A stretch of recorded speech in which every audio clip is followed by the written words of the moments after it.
kwa jina la Yesu Kristo. Niko tayari kuhudumiwa na wewe. Pigie Yesu makofi.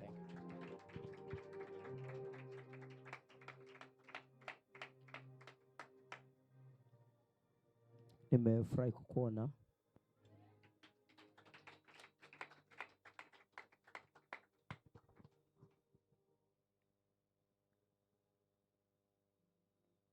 Bwana asifiwe. Basi nikuombe ukae kwenye kiti kwa sababu ya muda, naona umekimbia sana. Kuna muda mfupi wa kuongea neno. Takiwa pia tuombe.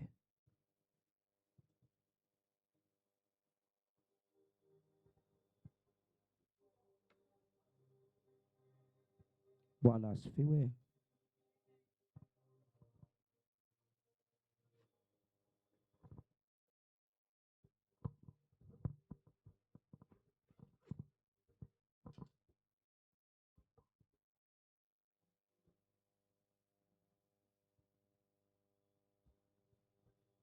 Kwa sababu ya muda, naomba niseme hivi.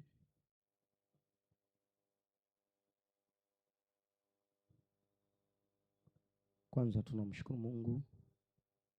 Tumefika leo, ni siku ya 10 na ngapi? 11, si ndio? Ya maombi.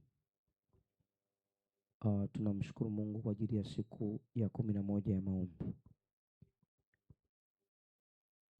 Nikusi wewe ambaye ulikuwa na sita kuja kwenye maombi, na yoyote yule ambaye amekuwa kidogo analegea kufunga, ni kuombe kama uko serious na unataka mambo yabadilike. Siku zilizobaki funga.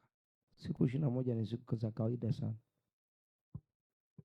Naomba kwenye siku zilizosalia hizo 10 usipitwe. Tukaombe kwa pamoja. Nimekuwa nakwambia mara nyingi, Mungu akiitisha maombi ya mfungo, ujue kuna kuwa na maandalizi ya majira mapya ambayo watu wanayaendea. Unasikia? Kiingia kwenye kufunga na kuomba, unaona kama hivyo, unaiona kamera hapo. Mtu kajitoa tu, jalipo hata shilingi, sio ya kwetu, ila ni mtu ameona itumike, tuende live, badala ya kutumia zile simu zetu tunazotumiaga vinginevyo, lakini tunatumia kamera kama hivyo for free without any money. Why? Because of the anointing. Kwa the more unavyoendelea na maombi, kuna mambo mengi, kuna nila nyingi zinavunjika. Bwana asifiwe. Na nikusiki kitu kimoja, Mungu akusaidie. Unapoomba, omba kwa target. Sema kuomba kwa target. Na kama umekaa nyuma, sogea mbele kidogo, sio vibaya ukasogea hivi. Kuna viogopa? Unaogopa? Ni sawa.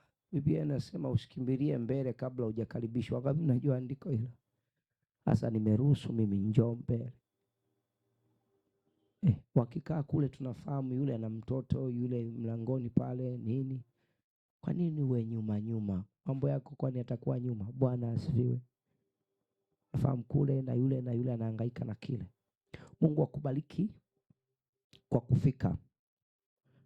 Kumbuka tuko kwenye majira ya kutembea, majira ya kumwamini Mungu kwa miujiza.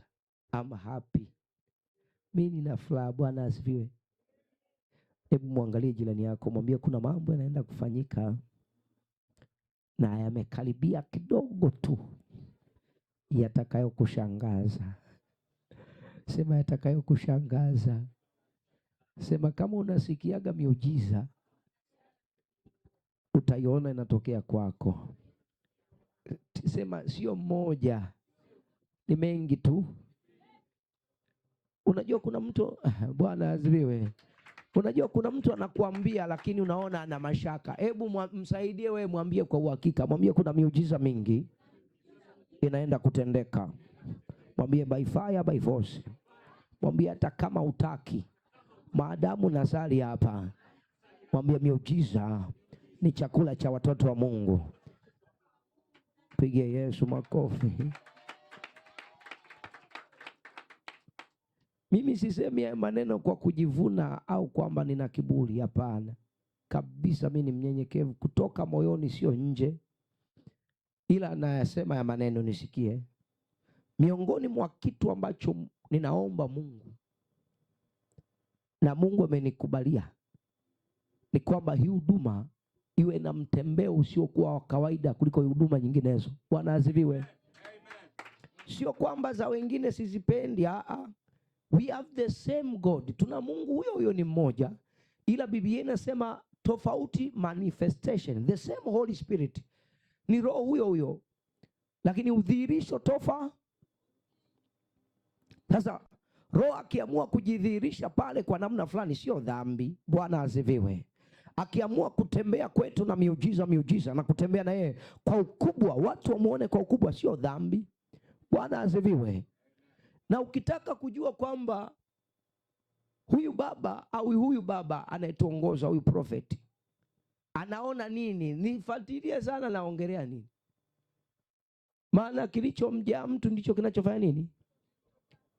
Ukikuta nazungumzia, wewe nifuatilie ujue okay, kumbe ni hivi. Bwana asifiwe.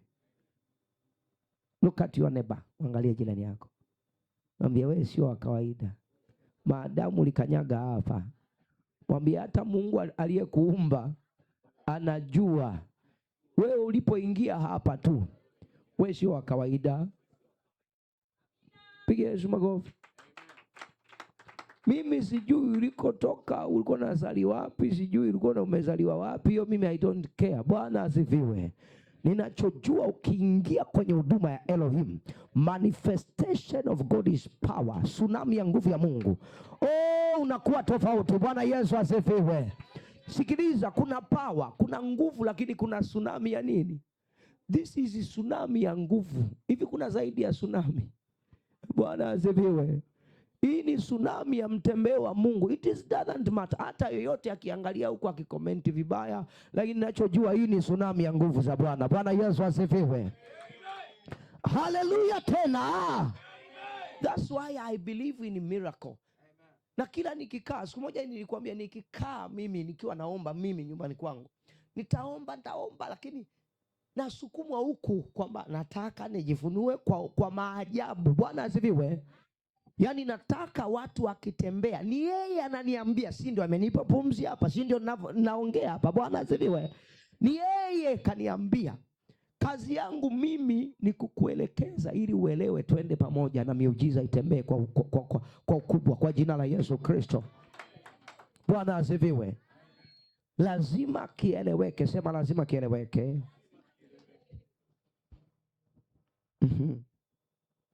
Andika hili andiko, ndio andiko mama. Yote ni maandiko mama jamani. Kitabu cha Waebrania 13. Waebrania 13, hili ndio andiko letu la kufungua. Waebrania 13:8.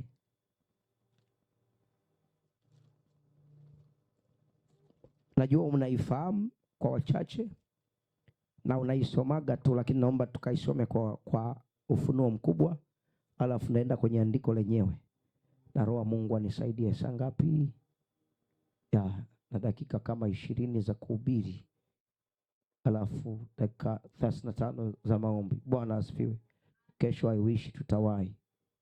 Alafu kuna kitu Mungu alikuwa ananiambia, kaniambia wakati mnamaliza hapa, inatakiwa mmege mkate kwa pamoja, mule kwa pamoja. Bwana asifiwe.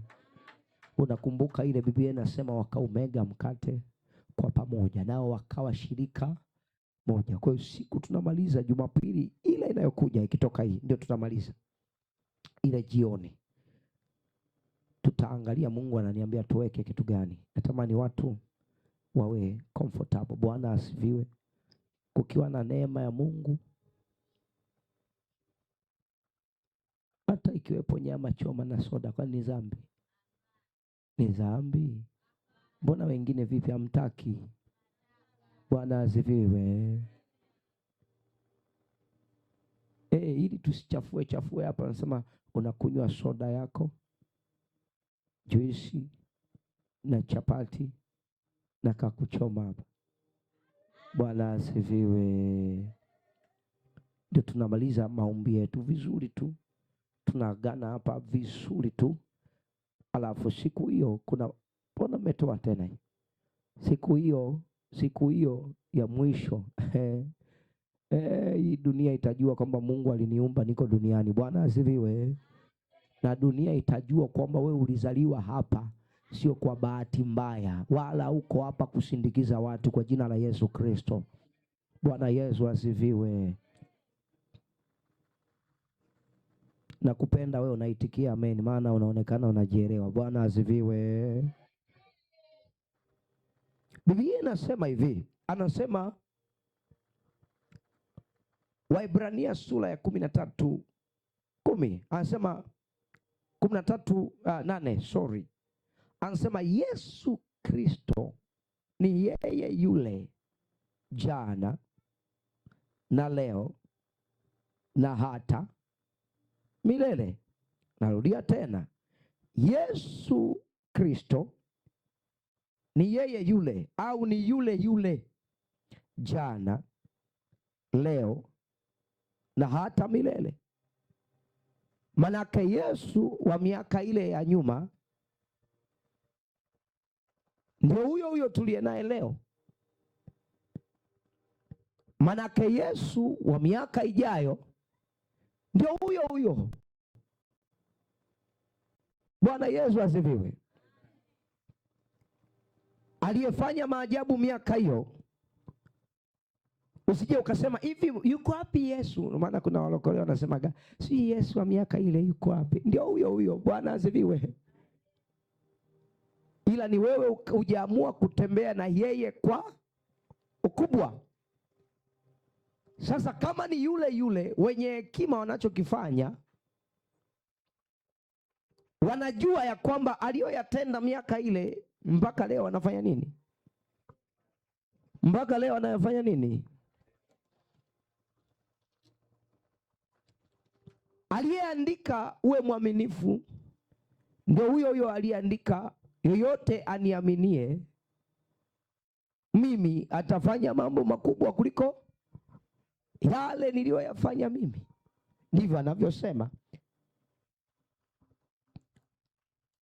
Huo ni msingi. Twende kwenye andiko hili hapa, hilo nataka tuanze nalo. Kitabu cha Mathayo 14, Mathayo 14 ninaisoma kuanzia 22 na nitasoma kwa urefu. Kwa wale ambao wasomage nyumbani itawasaidia na watapata hamasa ya kwenda kusoma. Mathayo 14:22 anasema, mara akawalazimisha wanafunzi wake wapande chomboni na kutangulia mbele yake kwenda ng'ambo. Wakati yeye alipokuwa akiwaaga makutano, anasema naye alipokwisha kuaga makutano, alipanda mlimani.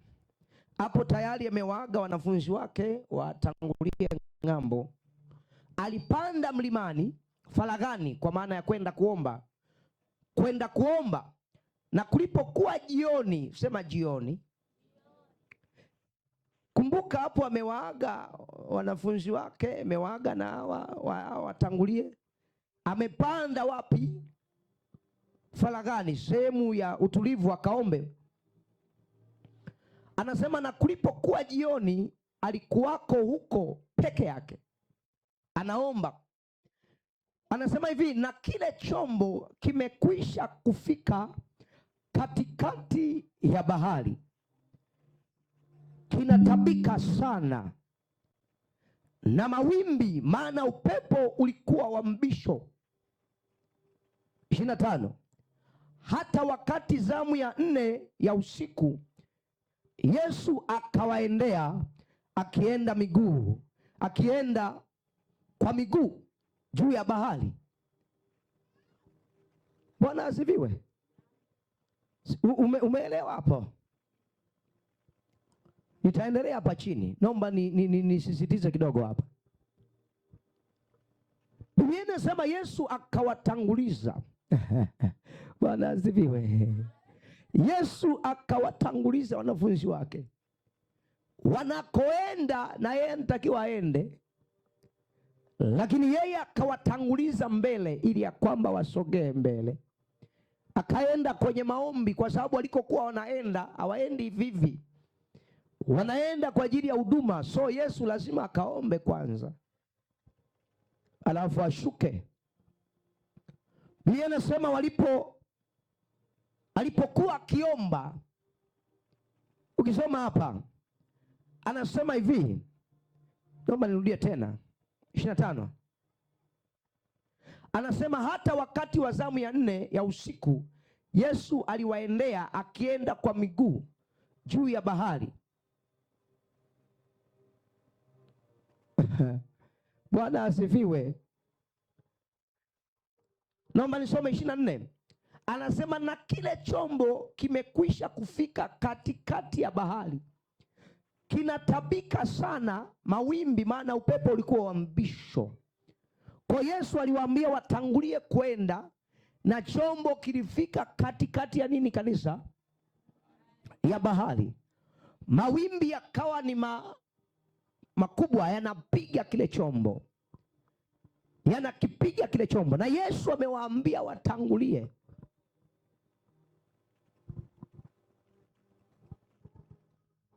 Na wao wanatabika. Biblia inasema Yesu akatembea.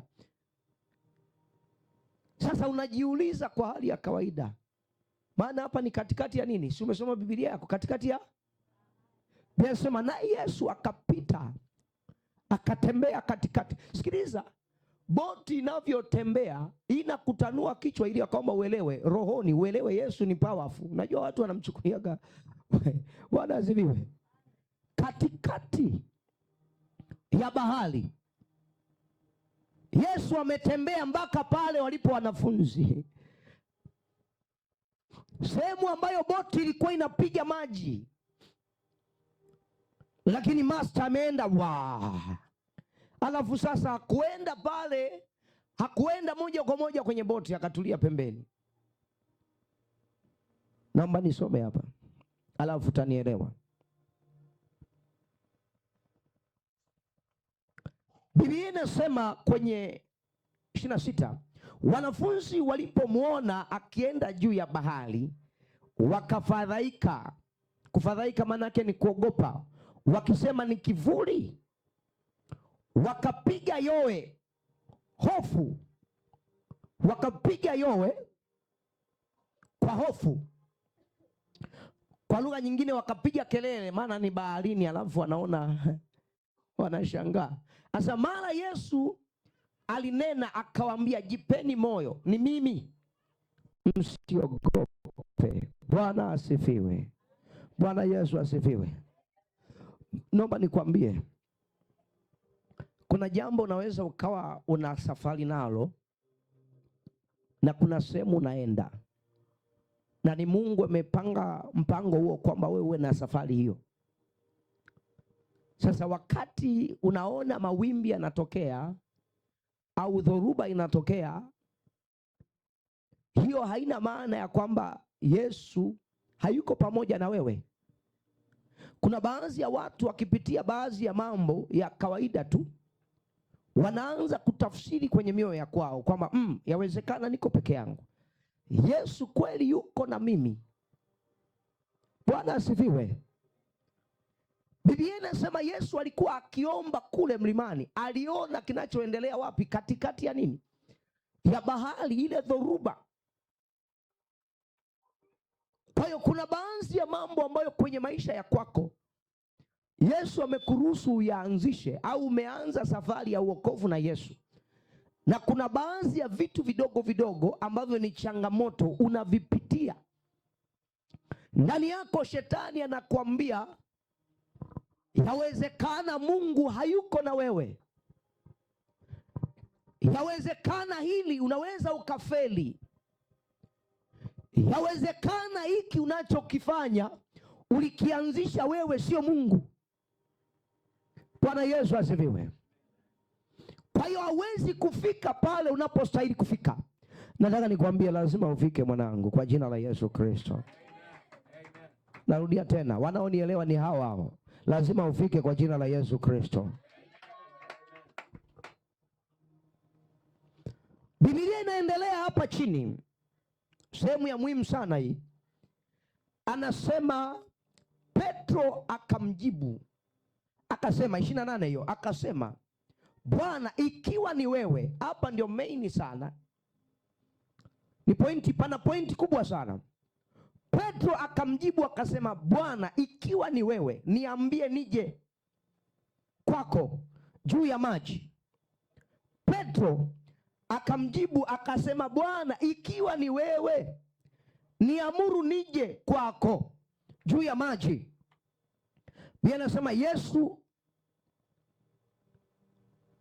Bwana Yesu asifiwe. Biblia inasema akasema, njoo.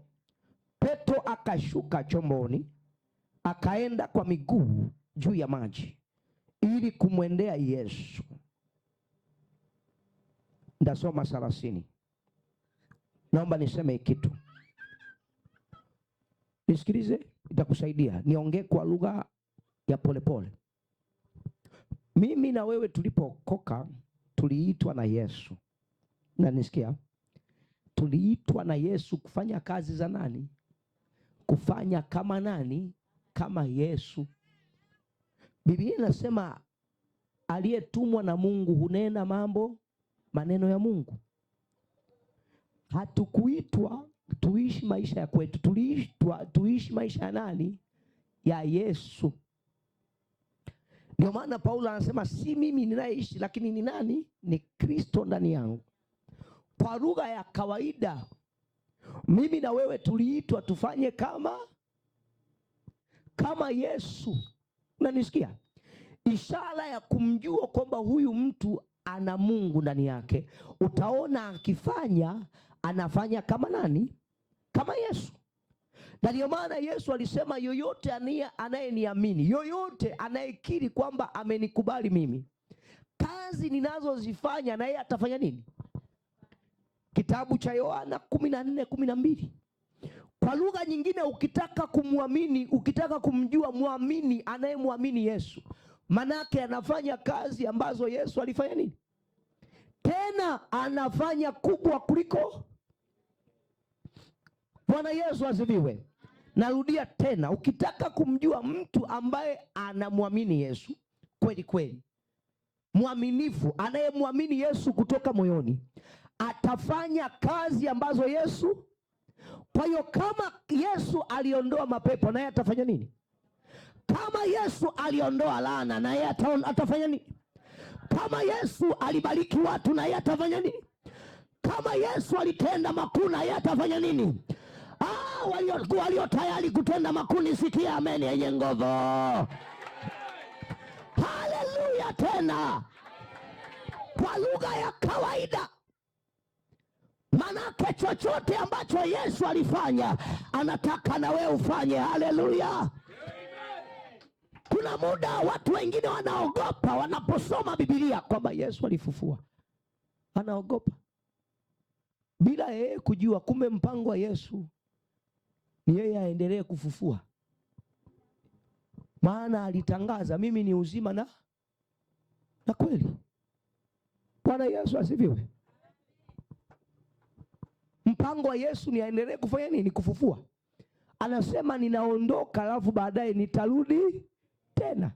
Sasa alipokuwa anasema pale, alikuwa hana maana ya kurudi kwa maana ya siku za mwisho. Anasema saa hizi siwezi nikagawanyika kivile kwa sababu nina mwili, ila ndarudi katika roho, nitaingia kwa kila mmoja. Bwana asifiwe. Manake nitaendelea kuyatenda haya mnayoyaona. Bwana Yesu asifiwe.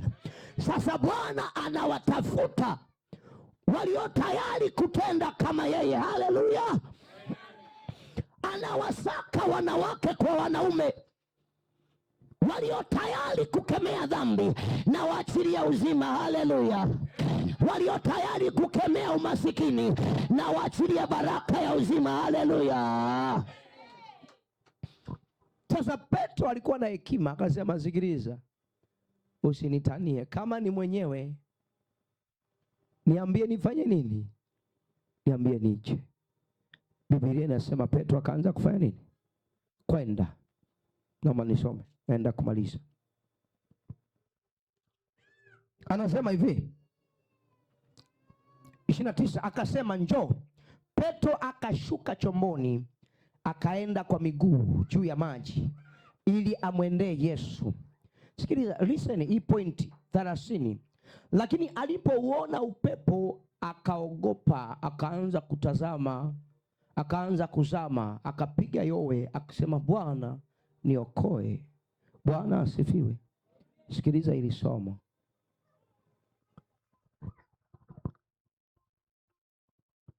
Naomba nikupe hii siri inayosababisha watu wengi ni watoto wa Mungu lakini hawatembei kwenye miujiza ya Mungu. Ninaposema miujiza ya Mungu nazungumzia hivi, sikiliza huku. Naposema miujiza ya Mungu nazungumzia miujiza ya afya, miujiza ya uchumi, miujiza ya kutembea na Mungu. Yaani miujiza, hakuna muujiza bila nguvu ya Mungu. Unanisikia? Kwa lugha ya kawaida nazungumzia kutembea na nguvu ya Mungu inayoleta matokeo kwa namna isiyokuwa ya kawaida, inayopita akili za ubinadamu. Kinachosababisha Christianity wengi wasitembee na miujiza na Yesu anaye, sababu ni hapa. Itakusaidia. Men of people, watu wengi wana focus na matatizo badala ya kuangalia Yesu anasema nini. Wao wanaangalia hali ya ugonjwa wake inasema nini. Unanisikia? Badala ya kuangalia Yesu anasema nini, anaanza kuangalia uchumi wake unasema nini. Kwa lugha ya kawaida, naomba nitumie usemi, kinachosababisha wengi wa Kristo wasitembee kwenye miujiza au miujiza mikubwa isitokee kwao ni sababu ni na Yesu anaye.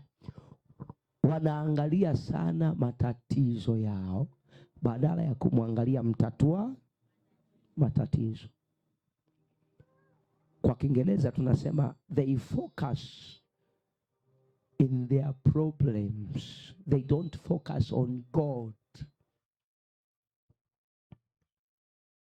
Akikaa nyumbani pale anaangalia, Mungu wangu, chakula kinaisha jamani.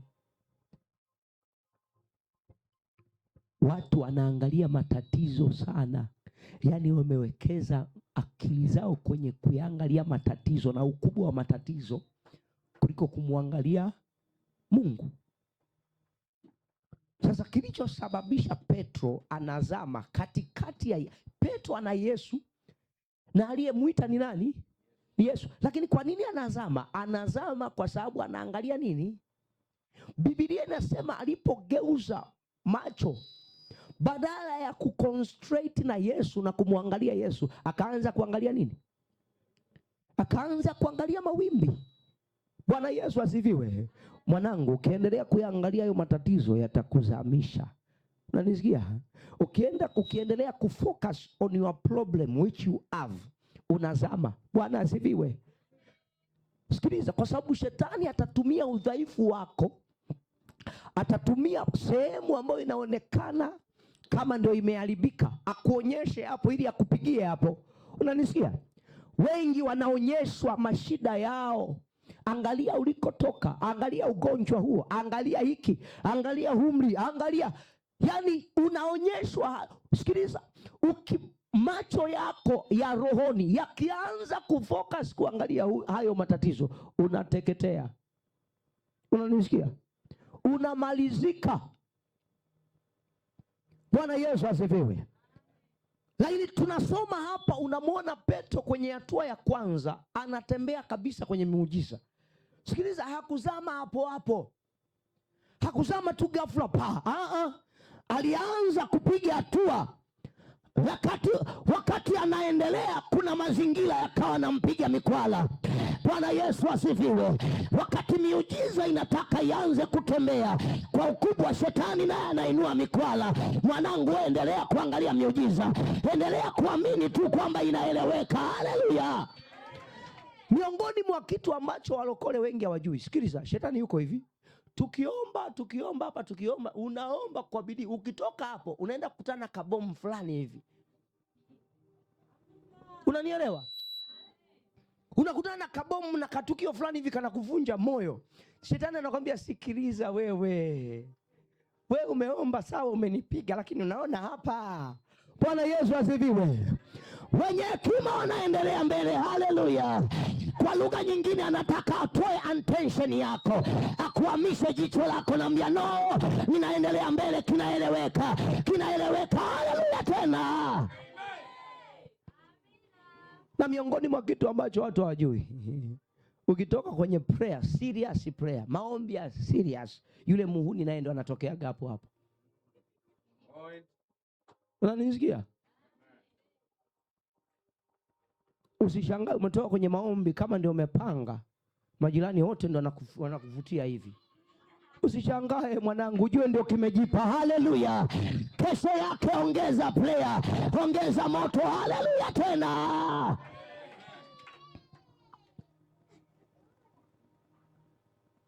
Yaani unatoka tu kwenye maombi shetani anakuambia geuka, kama Petro alikuwa anaenda tu vizuri pa. Yesu yule pale, we nenda pa naenda, ghafla anaona kuangalia hivyo, hofu ikafanya nini? Na ndio wengi, hiyo ndio imezuia miujiza kufanya nini? Wanaanza kuzama. Na Yesu amesema njoo. Yesu amesema nakupa hela. Kitendo, sikiliza, namkumbuka mtu mmoja. Kwanza nijipe mfano mimi. Nakumbuka sehemu fulani hivi, nikiwa sehemu fulani hivi, nikahudumu, niliimba, nikaimba, nikabudu na uwepo ukashuka sana. Sasa kawaida nikishaimba nilikuwa naomba huko nikoenda. Kipindi cha nyuma, miaka ya nyuma, nikawa sasa naomba ile huko. Nilianza kuabudu kunaomba, naita. Baada hapo wingu likafanya nini? Likashuka. Nikaona watu wanaanguka kule, Akaja yule mgeni ambaye alikaribishwa hapo. Akaniambia, I see prophetical ministry in you. Naona matendo makubwa. Naona ukubwa ndani yako sio kwa wa kawaida. Akaprofesai pale, nikaanguka, kanishika na mkono nguvu ya Mungu ikaniangusha. Bwana asifiwe. Nilipotoka pale, ndugu yangu, kama moto, yaani yale maneno kama nilichochewa. Sasa unajua moto gani? Huyu muhuni pale ndio niliona cha moto. Bwana Yesu asifiwe. Nilipotangaziwa tu kwamba ni hii, naona mafuta. Kwanza nianze na hii. Bwana asifiwe. Nikiwa na umri wa miaka 18, naelekea 18 hapo, nilikuwa Mbeya. Kwa watu wote wa Mbeya wanakumbuka. Na hapa nimewahi kuambia, nilikuwa naimba. Kuna kanisa kubwa, hiki kilikuwa kituo cha maombi karibu na nyumbani, na miaka 18 hapo. Tunaomba hapo. Sasa kanisa kubwa lilikuwa napokea wazungu kutoka sehemu mbalimbali, wanakuja na ubiri kanisani kwetu uko Mbeya. Wakaja kwenye kituo cha maombezi huko. Walipokuja, mimi ndio nilikuwa naabudisha. Bwana Yesu asifiwe. Na sisi ni wale vijana unapiga makofi mpaka sugu zikitokea huku. Wasani kwa ajili ya nani? Yaani uone iko ni pendo kimbelea papa yani kimewaka. Bwana asifiwe. Piga makofi. Nikaingia kuabudisha. Achana na hii sasa, afunda kuja kuiunga na hii. Na huyo mzungu naye akanitabiria, alikuwa ni wa kike. Aishi prophetic. Bwana asifiwe. Akanitabiria yule mzungu, Mungu amweke hai. Bwana asifiwe. Ndamuuliza askofu, yule mzungu yupogo ili aone kazi. Bwana asifiwe. Akanitabiria yule naye. Sasa wakati kwa nini nimeunganisha? Wakati ananiambia huyu, wakati nimeimba na nimeomba hiyo na watu wanaanguka, ameniambia, nikakumbuka pia nani? ya mzungu nikiwa na miaka 18 kama kasoro. Bwana asifiwe. Kwa hiyo nikaanguka. Nilipotoka hapo na nimemaliza siku chache tu niliona joto la jiwe. Bwana asifiwe. Wewe maisha nilioanza kuyapitia pale, yani ni kama ndio nimelaaniwa. Unanisikia? Yani umeambiwa kwamba wewe you are going to be a big man of God. Unatoka tu pale, yani ni kama sasa umelaaniwa. Bwana asifiwe. Kama yani mpaka unajiuliza nimekosea wapi? Mbona kama huku nalaumiwa, hapa sipendwi, nafokewa ovyo ovyo. Bwana asifiwe. Sio kitu cha mara moja. Kumbe nilikuwa nimetangaza, wakati wananitangazia nini? Bato. Na sio mimi peke yangu. Bwana Yesu asifiwe. Yanapofika majira ya kuinuka, adui naye anainuka mara mbili. Lakini wewe usiogope, wala Bwana hajakuongopea, endelea mbele katika jina la Yesu wa Nazareti aliye hai. Ukitaka kujua na kuongezea tu, ukitaka kujua wale ndugu wale walipotangaza tu, Mungu wangu, Yusufu akawa yuko kwenye joto la jiwe. Wamekuja wao kwa wema tu, tumeiona nyota, tumeiona nyota, tumeiona nyota. Mfalme wa Wayahudi akazipata taarifa mfalme alipopata taarifa akamwambia, niambieni na mimi. Akatafuta ushahidi. Mfalme anataka fanye nini? Yaani nyota ilipotangazwa tu ndio vita ya mtoto ikafanya nini? Ikainuka. Mungu anamwambia, we baba, kimbiza mtoto wapi? Kimbiza wapi? Yaani unabii unatimia sasa, mtoto tumepewa, sijui nini na nini na nini. Ufalme uko mabegani mwake. Ndio kwanza la kumuua limefanya nalo, limeingia. Kwa ninaomba shika mwanangu. Wakati Yesu amekuita anaenda kukuinua. Wakati huyu muhuni anainuka kwa ajili ya kukudestroy, kukuharibu, usifokasi kwenye matatizo. Unanisikia? Angalia yeye aliyekuita. Biblia inasema inueni macho, mtazameni yeye aliyeangikwa wapi? Msalabani. Msitazame vingine hivi. Focus on God. Unanisikia? Simamia kile ambacho Yesu amesema. Wakati vita vinainuka, shetani anataka akupige maboya. Unanisikia? Akuvuruge. Uache kuconcentrate, kuzingatia vile ambavyo Mungu anataka akafanye. Bwana Yesu asifiwe. Usiangalie shida yako. Ukiangalia itakuwa. Muangalie muondoa shida. Yesu amesema anakuponya. Acha kuangalia ugonjwa. Ukiweka nguvu kwenye huo ugonjwa, unaangalia na ukubwa wake, unakuwa. Unanisikia? Ukianza kuweka nguvu kuangalia umasikini unaokuzunguka, mwanangu, unakupeleka pabaya umasikini. Lakini mpango wa Mungu usiangalie hiyo. Angalia Yesu anasema. Na ili utembee kwenye miujiza, sikiliza Yesu anachokuambia. Unanisikia? By the way, Biblia inasema hatuongozwi kwa mazingira yanayoonekana, tunaenenda kwa imani. Unanisikia? Miujiza inatendeka peke yake kwa watu ambao wanatembea kwenye imani. Unanisikia? Wale wanaoamini Yesu amewaita akawaambia, ninaenda kuwatofautisha, ninaenda kuachilia neema kubwa kwenu. Wale wanaoamini, hiyo neema inakuwa juu yao katika jina la Yesu Kristo. Mungu aliponiambia ya kwamba kanisa, huduma unaochunga kanisa litakuwa ni majianti, majitu yenye imani yanayoenda kufanya mambo makubwa, sikutilia shaka. That's why nikikuona hata kama unaomba kwa kusita, unaomba unajikuna kidogo, mara umeangalia, sipati tabu. Bwana Yesu asifiwe. Najua tu connection itakubali, tutajaa kwenye 18. Bwana Yesu asifiwe. As long as uliingia hapa, hata ukija kunipa taarifa, baba uchumi wangu yani unakufa kabisa, nitakwambia unainuka wewe. Acha ujinga. Bwana Yesu asifiwe. Nitakwambia by fire by force unainuka. Haleluya. Yani upende usipende, hata ukija hapa una vizambi zambi. Mimi najua hapa utamezwa. Bwana asifiwe. Yaani kadhambi yako katamezwa, utaenda kesho utaanza kuogopa mwenyewe. Bwana Yesu asifiwe. Haja kuonya mtu, lakini ukiangalia sasa nilitoka huko.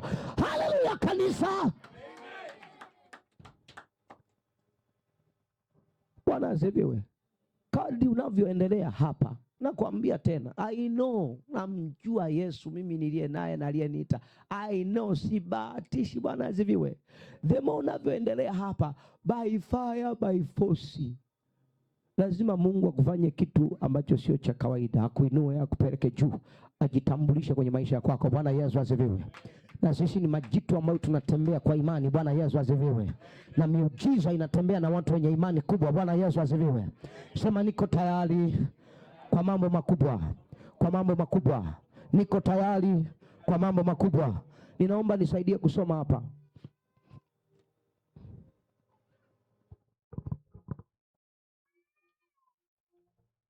Nisaidie kusoma kitabu cha Zaburi ya 101. Zaburi 121. Pes. Zaburi 121 sura ya kwanza. Zaburi ya 121:1. Ndio namaliza. Nasoma kitabu cha Zaburi sura ya 121 kuanzia mstari wa kwanza. Ndio. Biblia inasema, ndio. Nitayainua macho yangu nitazame milima. Sasa sikiliza, wewe unaweka hivi. Nitainua macho yangu nitazame ugonjwa ule pale, nitazame matabia yale pale, nitazame ndugu wale, nitazame hiki. Lakini malizia hapo. Nitayainua macho yangu nitazame milima, msaada wangu utatoka wapi? Msaada wangu u katika Bwana aliyezifanya mbingu na nchi. Asiuache mguu wako usogezwe, asisinzie akulindaye. Naam, hata sinzia wala hata lala usingizi, yeye aliye mlinzi wa Israeli. Bwana ndiye mlinzi wako, Bwana ndiye uvuli wako wa kuume. Na hapa ndipo tunapoenda kupaombea. Bwana Yesu asifiwe. Pigie Yesu makofi kidogo kwanza. Haya, mpigie yenye nguvu. Maombi yetu yamesimama hapa. Maombi yetu yamesimama hapa. Acha nikakuongoze maombi hapa. Sasa nisikilize. Nachoenda kukisema cha mwisho. Daudi anasema nitayainua macho yangu nitazame milima. Anasema msaada wangu utatoka kwa nani? Kwa Bwana.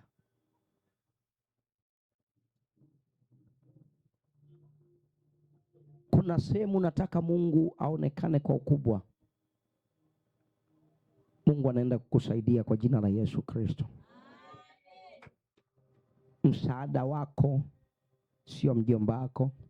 Nasikia? Msaada wako sio mama yako mzazi. Sawa? Kuna baadhi ya mambo mama hawezi, baba hawezi, dada hawezi, kaka hawezi. Unanisikia? Hata kama wanakupenda sana, kuna sehemu fulani ambayo unatakiwa ufike, wao hawezi kufikisha. Unahitaji msaada wa Yesu. Bwana Yesu asifiwe. Kwa umeinua macho yako, umeangalia ndugu, umeangalia nani, umeangalia ugonjwa. Sikiliza, geuka tena macho. Wa kukusaidia wewe utembee kwenye neema ya miujiza ni Mungu. Ni Yesu peke yake. Kuna milango inatakiwa ifunguliwe. Kuna namna inatakiwa utembee na Mungu kwa ukubwa. Nani wa kukufanya ukatembea hivyo? Sio mama, sio baba, sio chochote zaidi ya msaada. Nani? Zaidi Bwana peke yake. Ninyi ambao mliweka matumaini kwa watu, wewe uliyeweka matumaini kwenye dawa hizi za kutumia, sina maana dawa ni mbaya. Bwana Yesu asifiwe. Wangapi wanakunywa madawa na wanakufa?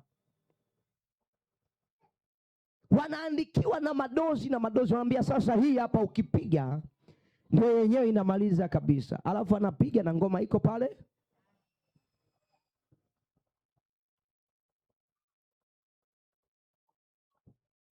Nimekutana na watu wengi wana hela, lakini unaona wana changamoto ya magonjwa na machangamoto ya nini. Bwana asifiwe. msaada wako ni Yesu peke yake. Yesu ndiye anaenda kubadilisha maisha yako, anaenda kusaidia kwenye eneo fulani na eneo fulani. Bwana asifiwe. Kwa hiyo macho yako ya rohoni yainue, mtazame Yesu. Usitazame hayo mazingira, usitazame ulikotoka. Usitazame. Kuna mtu mmoja nikutana naye, ni mwanaume, anasema mzee, napenda niache uzinzi, lakini nikiangalia anachoniambia yani ndawezeje mimi kijana yani Bwana asifiwe. Hivi nawezekana kwenye ujana na mimi nikaokoka kabisa kabisa. Yani nikitazama, yani anachosema nikitazama, akilini mwake shetani anamletea wadada, anamletea nini, angalia wanavyopitaga, angalia hivi na hivi. Bwana Yesu asifiwe. Wai shetani amemwonyesha hali ya kushindwa, yale mazingira yanavyomeza watu. Lakini angeangalia jicho, kuangalia vile ambavyo Mungu anaenda kumshindia, ni rahisi mtu kukubali na kuingia kwenye neema. Bwana asifiwe. Kuna maeneo Mungu anaenda kukupitisha ya miujiza yako kwa nguvu ya yeye mwenyewe, katika jina la Yesu Kristo. Ninaomba usimame dakika 20 iliyoko hapa, tuombe sasa.